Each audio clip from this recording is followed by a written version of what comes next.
Hello students, myself is Narayan Kulkarni from Ferguson College, Physics Department. In the last lecture, we had seen the Wheatstone meter bridge. There we had seen when the bridge it is balanced, we get x upon r equal to Lx upon Lr. That is unknown resistance x upon known resistance r equal to length Lx upon length Lr. By knowing the values of r, Lx and Lr, we can calculate the unknown resistance x. Also we had seen the errors introduced while doing the experiment. Three errors they are introduced because of the non-uniformity of the wire, because of the contact resistance, and because of the measurement of Lx and Lr. How these errors can be minimized, that also we had seen in the last lecture. By taking the balancing point in the middle 1/3 of the wire, by interchanging the gaps, and by just tapping the jockey on the wire. Do not slide the jockey on the wire. So this is what we had seen in our last lecture. Now we shall go to our next lecture. Kelvin's method, it is used to determine the resistance of galvanometer, that is G. Remember G, it is used as a symbol for the galvanometer, also for the resistance of the galvanometer. So we shall find the resistance of the galvanometer. How the experimental setup is, so how the construction is, that we shall see here. Now see in the diagram again. There is a long uniform wire having length 100 centimeter which is fixed on the wooden support, same as before.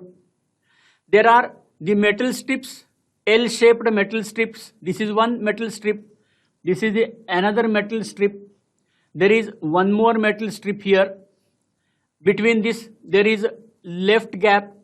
Also there is a right gap that we had seen before in the Wheatstone meter bridge. Now see the difference. Here resistance that we have to calculate is the resistance of the galvanometer which is connected in the left gap, and the known resistance it is connected in the right gap. And see, between B and D direct a jockey is connected. There is nothing in between B and D. Remember, direct wire is connected. Whereas the battery having EMFE, key K and rheostat, they are connected between the 2 points A and C as before. So the construction of the Kelvin's method, it is as if same as that of the construction of the Wheatstone meter bridge. Only the difference is that galvanometer here it is connected in the left gap, and between B and D there is nothing. So that is B and D, they are directly connected with the jockey. So that is the difference. Okay. How it works now? Now this is very important. Listen carefully. A suitable resistance R, it is taken out from the resistance box and close the key K. So remove a suitable resistance from the resistance box and close this key K. With this what happens? See now. This is very important. Without touching the jockey. This is very, very important, remember. This is the experiment that you can do in the lab also. So first remember, without touching the jockey, so jockey it is placed somewhere else. This is not touching here at present, remember. So without touching the jockey at any point of the wire, adjust the rheostat and get the deflection in the galvanometer around 2/3 range, say 20 divisions. What is the meaning of this? Adjust this rheostat RH and see the deflection in the galvanometer, how much it should be, around 2/3 range. What is the meaning of this? See here, just I have drawn one diagram. For example, a galvanometer, it has 30 divisions on the right, 30 divisions on the left. So we need the deflection that is 2/3, so around 20 divisions. So this is shown here. So adjust the rheostat RH so that you will get deflection in the galvanometer that is equal to 20 divisions. Remember, when this is without touching the jockey. So without touching the jockey, you got the deflection 20 ohm. Okay. Now, tap the jockey at different points on the wire. Now you tap the jockey and obtain the point D such that galvanometer shows the same deflection as before, that is 20 divisions. Remember this point again. Now you tap this jockey and obtain the point, that is D, such that galvanometer will show the same deflection as before. Same deflection means what? Means the 2 points, that is say B and D, they are at same potential. Then only you will get the same deflection. Before touching, what were the deflection in galvanometer? 20 divisions. Now by touching this, again you are getting the 20 divisions. That means the B and D must be at same potential. Therefore we say the bridge is balanced. That is important.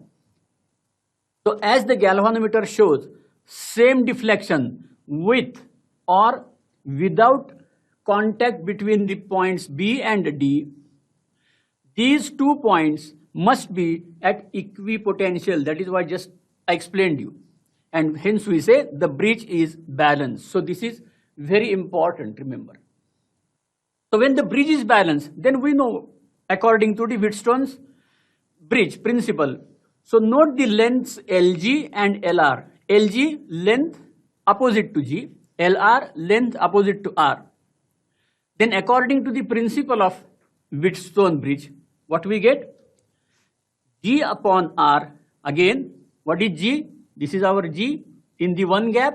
What is R? This is our R in the right gap. So this G upon R must be equal to LG upon LR. So that is equal to length of AD upon length of DC, that is LG upon LR. That is equal to LG upon, what is LR?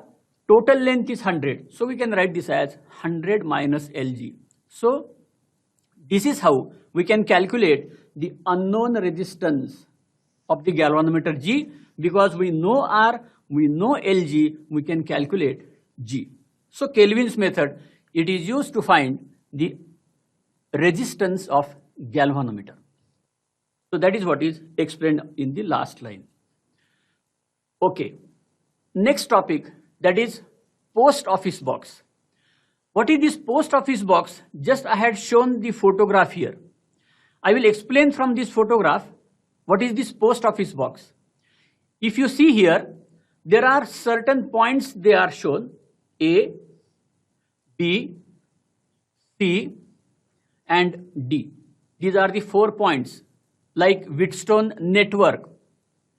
Between A and B, there is a resistance P. What is this resistance? Actually, these are the keys here, 1, 2 and 3. 3 keys are there. Each key gives the resistance of say 10 ohm, this is 100 ohm, this is 1000 ohm. A and B, we have the resistances 10, 100 and 1000 ohm. We call this as P. Between B and C, there is a resistance Q. Same keys, same resistances, that is 10, 100 and 1000. So that is Q. Now between C and D, between A and D, this is connected here, remember. They are at same potential. There is a metal plate connected. So between this A and D, what we have now? So this is A point. This point is a D point shown here. So between A and D, these are the keys which has different resistances. For example, say this is of 1 ohm, this is say 2 ohm, this is a 5 ohm, this is 10 ohm and so on. So around 5000 ohm is in between A and D. So there are resistances of 1 to 5000 ohm between A and D. So this is all mounted on this box itself. Then there is a connection made in between. So from example, from A to, this is one tab key that we shall explain later on. There is one more tab key. Just I will show you. These are the 2 tab keys. They are there. We shall see how they work. So this is about the post office box. So in this post office box, we shall say there are 3 resistances already mounted in the Wheatstone network A, B, C and D. The same diagram I had drawn it again. This is the post office box. Same diagram just we had seen before. Now this diagram, how here it is drawn, you see here. Here now This is A, this is B, C and D.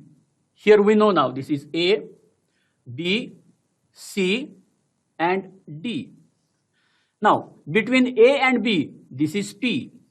So A and B, that is P, we had seen. Between B and C, this is Q. So B and C, this is Q. And between A and D, just I explained, this is connected. So between A and D, so from here we can say, this is nothing but R. So that we had seen here, this is R. So the same thing, it is explained here. Now see here what extra it is connected. Again, one more thing that I want to tell you.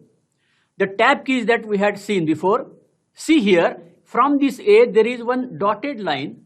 It comes here. So this is key K1.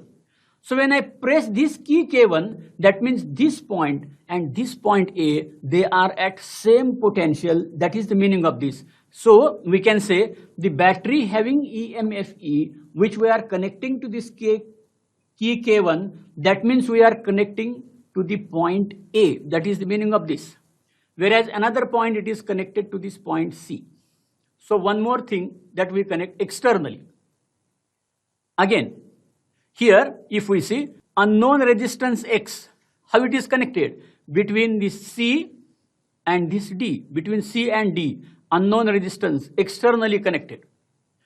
And this is a galvanometer G.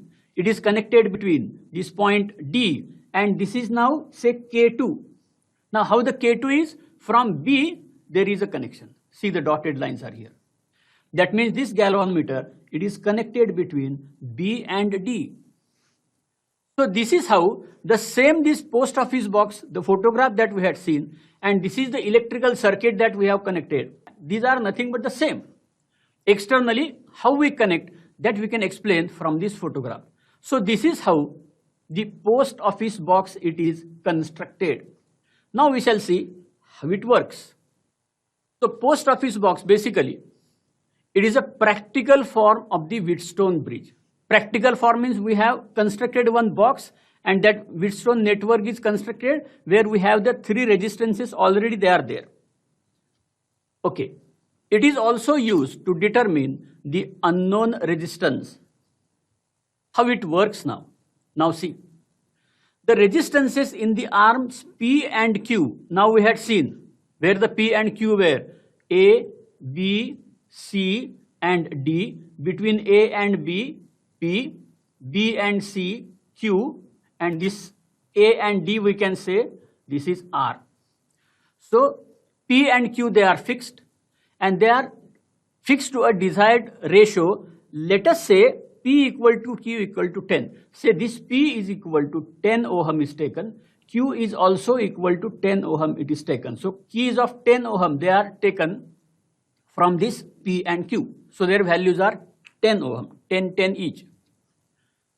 The resistance in the arm R, it is adjusted so that galvanometer shows zero deflection. When galvanometer shows zero deflection, that means bridge it is balanced. So the bridge is balanced. So when the bridge is balanced, then what we have? According to the principle of Wheatstone bridge, we get P upon Q equal to X upon R. If we correlate this post office box, whatever the arrangement is, with the arrangement of the Wheatstone network that we had seen before, then we get P upon Q equal to X upon R. It is very simple, we can find out this. But how we found out this? Once the bridge is balanced, remember. That means how?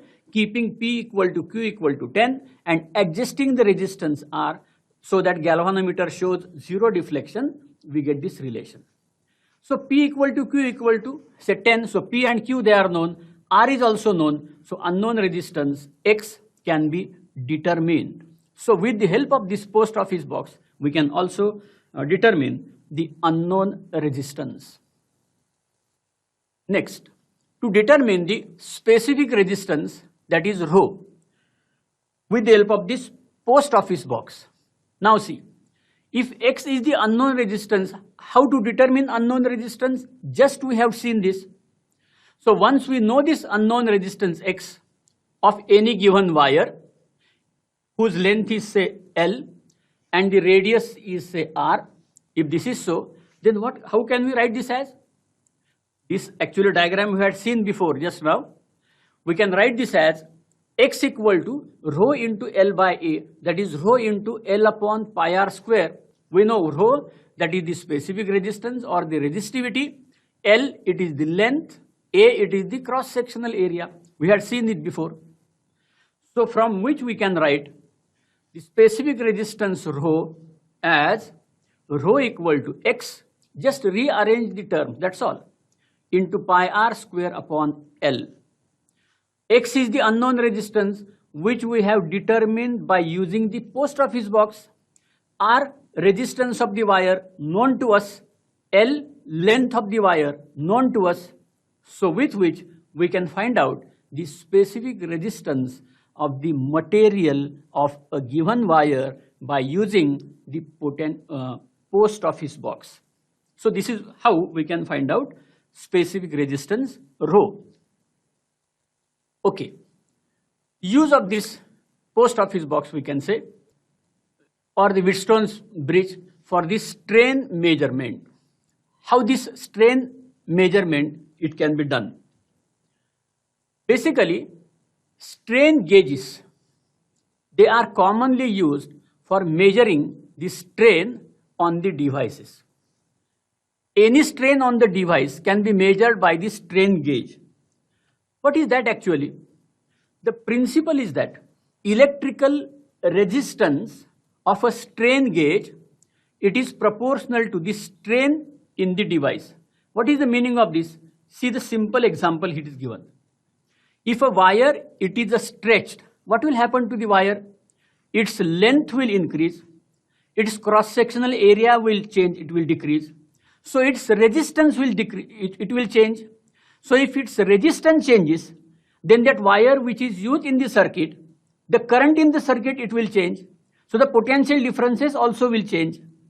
So the principle is that when the electrical resistance of the strain gauge, any strain gauge device is, if it is changed, then the strain changes. Because of that strain resistance, because of the electrical resistance, change of electrical resistance, there is a change in this strain in the device. So this is the principle. So how we use this? Construction for this.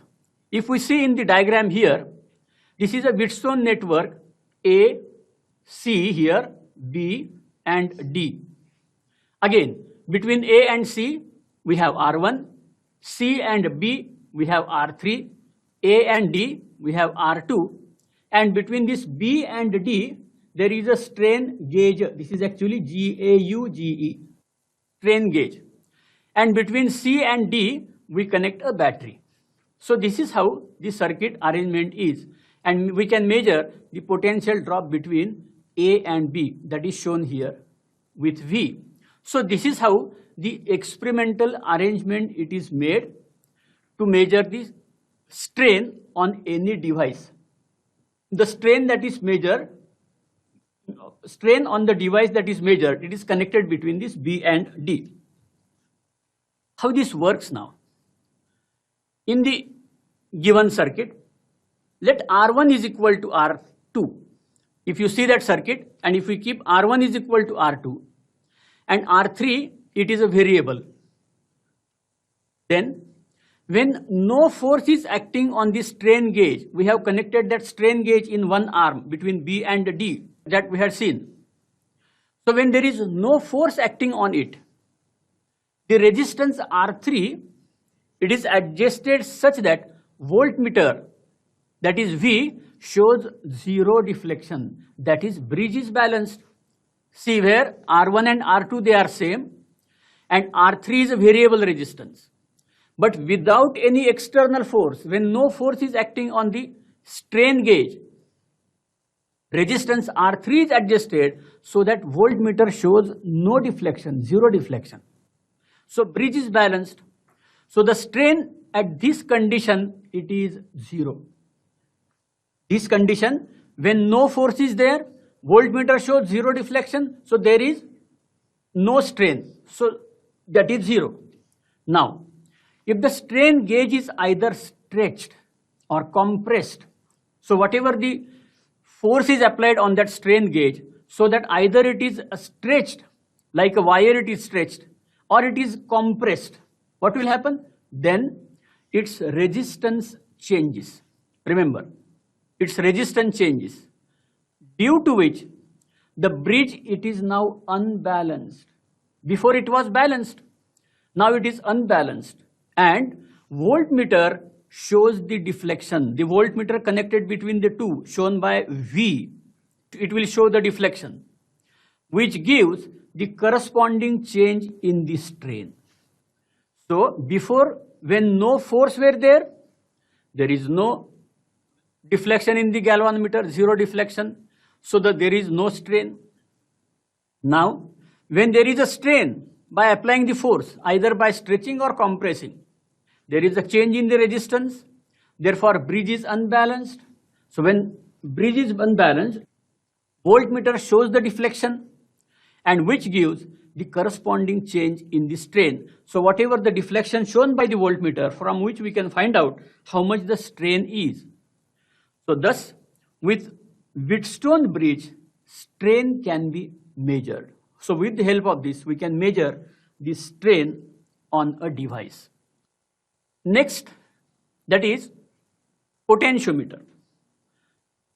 Now what is potentiometer?